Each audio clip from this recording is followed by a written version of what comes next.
মৌলি যে বিদ্যুৎকে ছাড়িয়েছে জানতে পেরে সবার সামনে মৌলিকে থাপ্পড় মারল নয়নতারা। হ্যাঁ বন্ধুরা, এমনটাই দেখা যাবে। বিস্তারিত জানতে ভিডিওটি না টেনে সম্পূর্ণ দেখতে থাকুন। গল্পের শুরুতেই দেখা যাবে ঘরের ভিতর একটা পুতুলের সঙ্গে তানিয়া একা একাই কথা বলতে থাকে। তানিয়া পুতুলটিকে বলতে থাকে, আমি রাক্ষস রাক্ষস করে চিৎকার করলাম, ঠিক তখনই বাবা এসে আমাকে বাঁচিয়ে নিল আর আমাকে বাবা ডাকার অধিকার দিল। আমাকে বলল যে এখন থেকে তুমি আমাকে বাবা ডাকবে, বন্ধু বলে ডাকবে না, বুঝতে পেরেছ? জানো, আমি অনেক খুশি। যখন মা ছিল তখন আমি হ্যাপি ছিলাম আর এখন আমি হ্যাপিনেস হয়ে গেছি। এরপরে দেখা যায় এই কথাটা শুনে অনিরুদ্ধ ও বাণী দুজনে অনেক খুশি হয়ে যায়। এরপরে দেখা যায় এই তানিয়া তানিয়া বলতে থাকে, তোমরা এসেছো? তখন দেখা যায় অনিরুদ্ধ আর বাণী বলতে থাকে, হ্যাঁ হ্যাঁ মাম্মাম, আমরা এসেছি। এরপরে দেখা যায় অনিরুদ্ধ তানিয়াকে কোলে তুলে নেয়। এরপরে তানিয়া বলতে থাকে, আচ্ছা তোমরা এত দেরি করলে কেন? তখন বাণী বলতে থাকে, আসলে মাম্মাম একটু কাজ ছিল তো, এই জন্যই দেরি হয়েছে। এরপরে দেখা যায় তানিয়াকে হাসানোর জন্য অনিরুদ্ধ ও বাণী দুজনে মিলে কাতুকুতু দিতে শুরু করে। আর তানিয়া অনেক খুশি হয়ে যায়, তানিয়া অনেক হাসাহাসি করতে থাকে।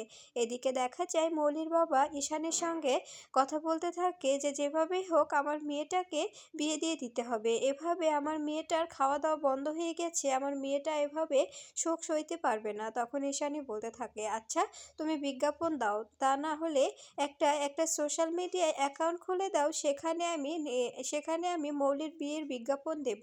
এরপরে আড়াল থেকে সব কিছু শুনে নেয় মৌলি। এদিকে দেখা যায় ঈশানী ও মৌলির বাবা দুজনে মিলে কথা বলতে থাকে। এরপরে মৌলির বাবা বলতে থাকে, আমার অনেক খিদে পেয়েছে, কিছু খেতে দিলে ভালো হতো। এরপরে দেখা যায় ঈশানী খাবার দিলে খাবারগুলো খেয়ে মৌলির বাবা অনেক রেগে যায়। এরপরে বাড়ির লোকজনকে ডাকতে থাকে। এরপরে সবাই ইভেন্টের লোকজন চলে এলে তখন তাদেরকে অনেক বকাঝকা করতে থাকে আর বলতে থাকে, তোমরা যদি এই কাজ করতে ভালো না লাগে তবে তোমরা উপরের কাজই করো, আমাদের কাজ করতে হবে না। এরপরে দেখা যায় ঈশানী বলতে থাকে, তুমি এসব কি ব্যবহার করছো? তুমি তো ওদের সঙ্গে এমন ব্যবহার করো না, তবে আজকে কেন ওদের সঙ্গে এরকম ব্যবহার করছো বলো তো? তখন দেখা যায় মৌলির বাবা বলতে থাকে, আমার মাথাটা কাজ করছে না, আমার মেয়েকে আমি কখনো কাঁদতে দিইনি আর সেই মেয়ে আমার এতটা কান্না করছে, আমার মেয়েটার ভবিষ্যৎটা নষ্ট হয়ে গেল। এদিকে দেখা যায় মৌলি ঘরে এসে নয়নতারাকে বলতে থাকে, গ্র্যান্ডমামি আমি ভেবেছি আমি অনিরুদ্ধর কথা ভুলে যাব, আমি অনিরুদ্ধর কথা ভুলে গিয়ে মাম্মি আর বাবা মিলে আমার নতুন করে বিয়ে ঠিক করছে, অনিরুদ্ধর থেকেও ভালো একটা ছেলে নিয়ে এসে আমাকে বিয়ে দেবে, আমি ওকেই বিয়ে করব, আমি অনিরুদ্ধর কথা ভুলে যাব। এরপরে দেখা যায় নয়নতারা মনে মনে বলতে থাকে, এটা তো কিছুতেই হওয়া যায় না, আমাদের আমাদের ও চ্যাটার্জি আর রায়বাড়ির দুজনের সম্পত্তি আমার চাই, এই জন্যই তো আমি মৌলিকে এত বছর ধরে এভাবে মানুষ করেছি আর অনিরুদ্ধর পিছে লেলিয়ে দিয়েছি। অনিরুদ্ধর সঙ্গে বিয়ে হলেই তো আমি আমি সব সম্পত্তি একাই ভোগ করতে পারবো, কিন্তু অন্য অন্য ছেলের সঙ্গে বিয়ে তো আমি কোনোভাবেই হতে দেব না। এরপরে দেখা যায় মৌলিকে বলতে থাকে, এটা কিছুতেই হবে না, তুমি তুমি অনিরুদ্ধকেই ভালোবাসো, অনিরুদ্ধকেই বিয়ে করবে। এরপরে দেখা যায় বিদ্যুৎকে যে মৌলি ছাড়িয়েছে এটা মৌলি বলে দিলে তখন নয়নতারা রেগে যায় আর মৌলিকে একটা থাপ্পড় মারে আর বলতে থাকে, তুমি কত বড় ভুল করেছো, তুমি বুঝতে পেরেছো? আজ তোমার জন্য কত বড় একটা ক্ষতি হয়ে গেল, তোমার জন্য তোমার জীবনটা নষ্ট হয়ে গেল, তুমি বুঝতে পেরেছো? তোমাকে ওকে ছাড়াতে কে বলেছিল? ছাড়ানোর আগে কি একবারও আমাকে জিজ্ঞেস করেছিলে?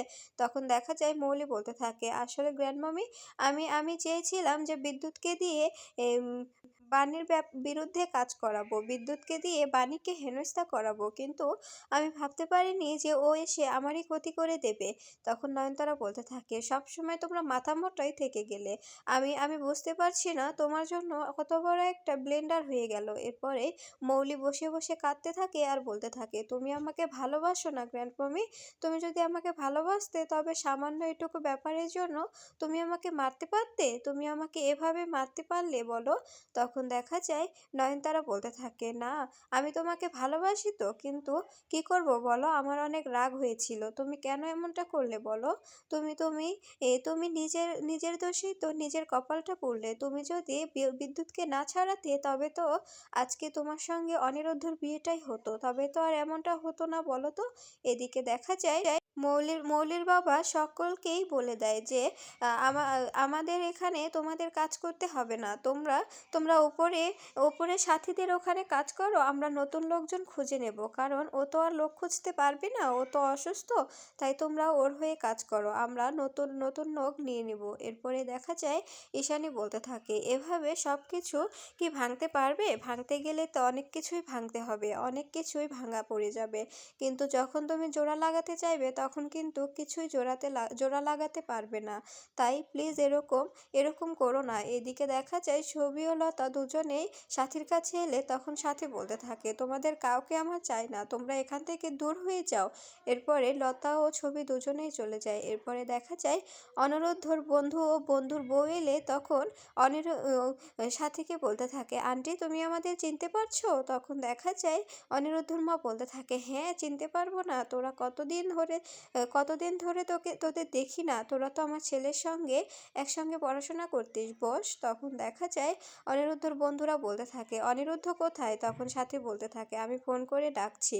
এরপরে সাথী অনিরুদ্ধকে আর বাণীকে ফোন করে ডাকলে বাণী আসলে বাণীকে বলতে থাকে, ওদের জন্য একটু জলখাবার বানিয়ে দেবে? এরপরে দেখা যায় বাণী জলখাবার বানিয়ে আনলে ওরা বলতে থাকে, এত ফাস্ট, এত তাড়াতাড়ি খাবার কি করে বানালে তুমি? তখন বাণী বলতে থাকে, যেটা একটু তাড়াতাড়ি হয় সেটাই বানানোর চেষ্টা করেছি, খেয়ে দেখুন।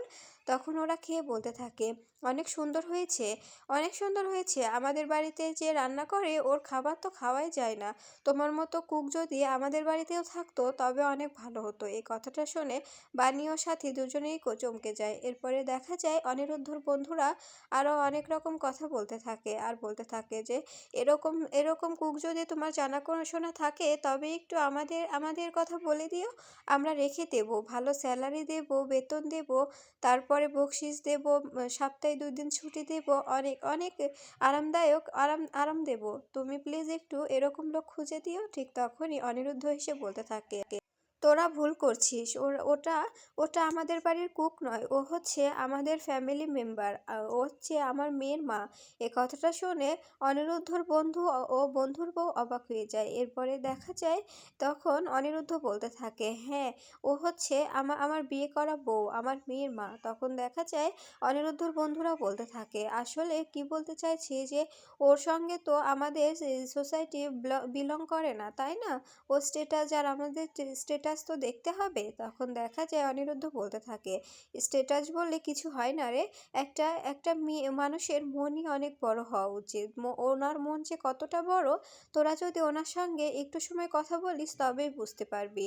এরপরে দেখা যায় তখন বানিয়ে এলে তখন অনিরুদ্ধর বন্ধুরা বলতে থাকে, সরি গো, আমরা বুঝতে পারিনি, আমরা আসলে চিনতে পারিনি, তো এই জন্য এই কথাটা বলেছি, আমাদের প্লিজ ক্ষমা করে দাও। এরপরে দেখা যায় বাণী বলতে থাকে, ও কিছু না, আপনারা যদি জানতেন তবে তো আর এমন করে বলতেন না, এটা কোনো সমস্যা নয়, এটা এটা কোনো সমস্যা নয়। এরপরে দেখা যায় অনিরুদ্ধর বন্ধু ও বন্ধুর বউ বলতে থাকে, তোদের তো নতুন বিয়ে হয়েছে, সেই হিসাবে আজকে তোদের ফুলসজ্জার দায়িত্বটা আমরাই নেব, আমরাই কিন্তু তোদের ফুলসজ্জার ঘরটা সাজিয়ে দেব। এরপরে দেখা যায় বাণীর বন্ধুর বউ বলতে থাকে, তুমি যে অনিরুদ্ধর মতো একটা ছেলেকে জীবনসঙ্গী হিসেবে পেয়েছো, এটা তোমার ভাগ্য, ছেলেটা অনেক ভালো। এদিকে দেখা যায় নয়নতারা বিদ্যুৎকে বলতে থাকে, তানিয়াকে সরিয়ে দাও, বাণীর জীবন থেকে তুমি তানিয়াকে সরিয়ে নাও।